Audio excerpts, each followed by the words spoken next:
Assalamualaikum dan salam sejahtera. Saya Nawal dari 4 Delton dan tajuk saya ialah pemanasan global. Definisi pemanasan global seperti ada di kiri saya. Pemanasan global atau pemanasan sejagat ialah peningkatan suhu atmosfera bumi secara berterusan akibat daripada kesan rumah hijau yang melibatkan pertambahan gas karbon dioksida, klorofluorokarbon, dan bahan pencemaran yang lain yang menyebabkan peningkatan suhu bumi. Punca pemanasan global. Pemanasan global merupakan satu fenomena pemberangkapan gas yang dikenali sebagai gas rumah hijau. Gas-gas ini menghalang dan merangkap haba bumi daripada terbebas keluar angkasa. Sifat gas rumah hijau ialah membenarkan bahangan matahari menembusnya, tetapi menghalang pembebasan semula bahangan bumi ke atmosfera. Contoh gas rumah hijau ialah karbon dioksida, karbon monoksida, klorofluorokarbon, metana, dan nitrogen oksida. Aktiviti manusia yang menyebabkan pemanasan global. Yang pertama ialah perindustrian.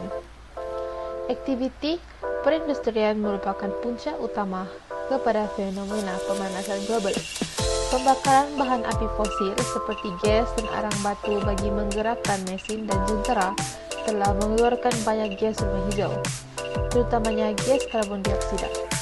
Contoh perindustrian yang banyak membakar bahan api fosil ialah industri pengeluaran semen, pengeluaran besi, pengeluaran kain, pengeluaran makanan, pengeluaran bahan-bahan elektrik dan elektronik, serta industri pengeluaran bahan-bahan binaan.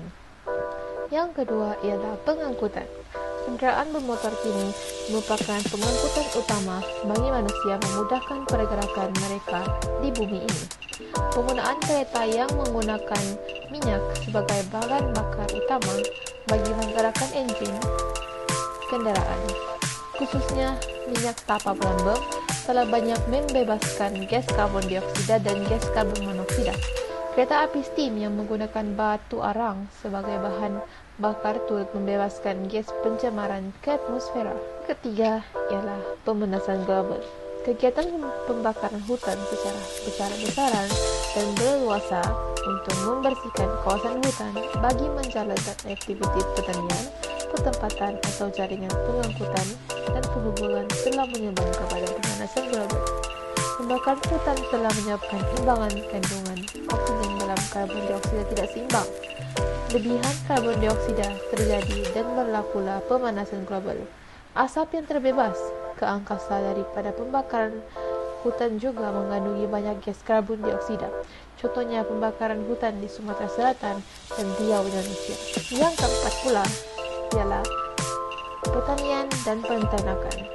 Aktiviti pertanian menggunakan racun serangga dan baja kimia secara berlebihan. Penggunaan racun serangga dan baja kimia secara berlebihan ini telah mengeluarkan banyak gas rumah hijau, terutamanya gas metana. Kegiatan peternakan juga menyebabkan berlakunya pemanasan global. Hasil pembuangan najis haiwan ternakan seperti kambing dan lembu telah menghasilkan dan membebaskan banyak gas metana ke angkasa. Contohnya peternakan lembu di India dan Brazil, peternakan utama dan kedua dunia, telah menghasilkan banyak gas metana. Faktor semula jadi yang menyebabkan pemanasan global. Dan yang terakhir ialah letusan gunung berapi. Letupan gunung berapi banyak mengeluarkan asap dan debu yang mengandungi banyak gas rumah hijau. Contohnya gas karbon dioksida, gas karbon monoksida, gas sulfur dioksida, dan sebagainya, telah menyumbang kepada berlakunya pemanasan global. Contoh gunung berapi yang pernah meletus ialah Gunung Tambore di Sumbawa dan Gunung Krakatoa di selatan Sunda. Dan berikut ialah rupa bumi pada 1978. Dan ini ialah bumi pada 2012. Betapa jauhnya perbezaan bumi pada masa itu. Dan ini ialah jangkaan rupa bumi pada 2050. Adakah anda mahu bumi kita kelihatan seperti ini? Jika anda tidak mahu bumi kita kelihatan seperti ini, maka hentikanlah pemanasan global. Itu itu saja dari saya. Jangan lupa like, share, and subscribe. Dan jangan lupa komen #PTC 2022 Seri 2. Bye-bye.